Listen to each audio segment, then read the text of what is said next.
सततच्या मुसळधार पावसानं शेतकऱ्यांची पिके ही पूर्णतः नष्ट झाली आहेत। शेतकऱ्यांच्या पिकांची सरकारनं पाहणी केली, पंचनामे केले, दिवाळीपूर्वी शेतकऱ्यांना नुकसान भरपाई देण्यात येईल असं आश्वासन दिलं व त्या संदर्भात GR सुद्धा सरकारच्या वतीनं काढण्यात आला होता।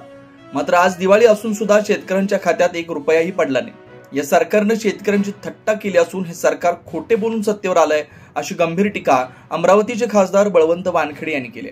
आज खासदार बळवंत वानखेडे दिवाळीच्या दिवशी सुद्धा शेतात नुकसानग्रस्त शेतीची पाहणी करताना आपल्याला दिसून येतात। आज दिवाळीचा सण आहे। आपण पाहतो की दिवाळीचा सण असल्यानंतर संपूर्ण दिवाळीचा सण हा साजरा करण्यासाठी लोक आपापल्या घरी राहतात। राजकीय लोक सुद्धा आपापल्या कार्यालयात त्या ठिकाणी राहून त्या ठिकाणी शुभेच्छा देतात। मात्र अमरावतीचे खासदार बळवंत वानखेडे हे शेत आज दिवाळीच्या दिवशी सुद्धा शेतामध्ये आपल्याला दिसून येत आहे। आपण पाहतो की खासदार बळवंत वानखेडे आज शेतामध्ये आले, त्यांनी शेतात या ठिकाणी पिकांची पाहणी करत आहे। या ठिकाणी कपाशींची पिकं पूर्णतः या ठिकाणी खराब झालेली आहे। कपाशी असो, सोयाबीन असो, हे संपूर्ण पिकं नष्ट झाले आहेत। त्यामुळे शेतकऱ्यांच्या पाठीशी काँग्रेस पक्ष हा खंबीरपणे उभा आहे, हे या ठिकाणी आपल्याला खासदार बळवंत वानखेडे हे दाखवून देत आहे। भाऊ, काय सांगाल? आज दिवाळीचा सण आहे आणि आज आपण थेट शेतामध्ये आहे। नाही बघा, आज दिवाळीसारखा सण आहे, सगळ्यांच्या आनंदाचा सण आहे, सगळ्यांना या निमित्ताने मी शुभेच्छा देईल। परंतु कसं आहे की जे शेतकऱ्यांवर आज संकट उडवलं की शेतकरी पूर्णतः नेस्तनाबूत झाला, त्याच्या पाठीशी उभं राहणं गरजेचं आहे, त्याला धीर देणं गरजेचं आहे। आज मी आज शेतात मी सहज दिवाळी असताना सुद्धा पिकं पाहण्यासाठी आलो, तर पाहणं ही पराठी पाहतो मी आता। म्हणजे आज पुरा म्हणजे कपाशी असेल, सोयाबीन असेल, ह्या सगळ्या बाबी शेतकऱ्यांच्या पूर्णतः मातीमोल झाल्या। काही थोडं बहुत हाताशी लागलं त्यालाही भाव नाही।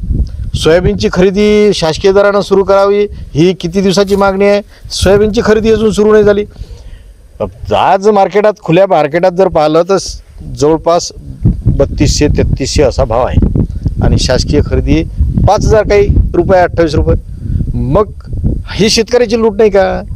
म्हणून कुठंतरी ह्या गोष्टीचं भान असलं पाहिजे। आणि मुळात मी शेतकऱ्यांचा मुलगा असल्यामुळे त्यामुळे मी आज शेतीत आलो। बच्चू कडूंचे 28 तारखेला आंदोलन राहणार आहे। शेतकऱ्यांची कर्जमाफी करावी हा एक प्रमुख मुद्दा घेऊन बच्चू कडू नागपूरला आंदोलन करणार आहे। संपूर्ण महाराष्ट्रातून लाखो शेतकरी त्या ठिकाणी येणार आहे। आपण काँग्रेस पक्षाच्या वतीने त्यांना पाठिंबा देणार आहात? बघा, काँग्रेस पक्षाची स्पष्ट भूमिका आहे, शेतकऱ्यांना कर्जमाफ झालं पाहिजे। आजची मागणी नाही, आमची पूर्वीपासूनची मागणी आहे की शेतकऱ्यांना कर्जमाफी करण्यात यावी। त्यामुळे काँग्रेस पक्ष हा शेतकऱ्यांच्या पाठीशी भक्कमपणे उभा आहे। आणि आमचं सुद्धा आता आम्ही काळी दिवाळी केली साजरी, कशासाठी? तर शेतकऱ्यांना म्हणजे सरकारला जाग यावी, सरकारला माहीत पडावं की आज शेतकऱ्यांच्या घरी पूर्ण अंधार आहे, त्यामुळे त्यांची दिवाळी तरी साजरी झाली पाहिजे, हा हेतू ठेवून आम्ही काळी दिवाळी साजरी केली। संपूर्ण महाराष्ट्रात केली, तत्पूर्वी आम्ही अमरावती जिल्ह्यात सुद्धा केली होती। म्हणून म्हणतो की आम्ही कायमचे शेतकऱ्यांच्या पाठीशी राहू।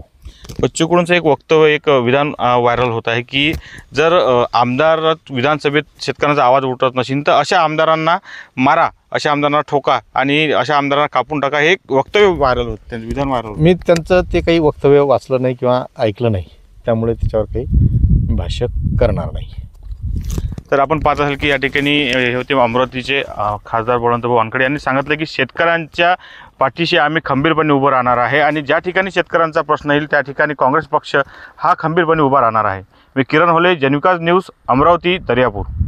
वेगवान घडामोडी पाहण्यासाठी आमच्या चॅनलला लाईक व सबस्क्राईब करायला विसरू नका।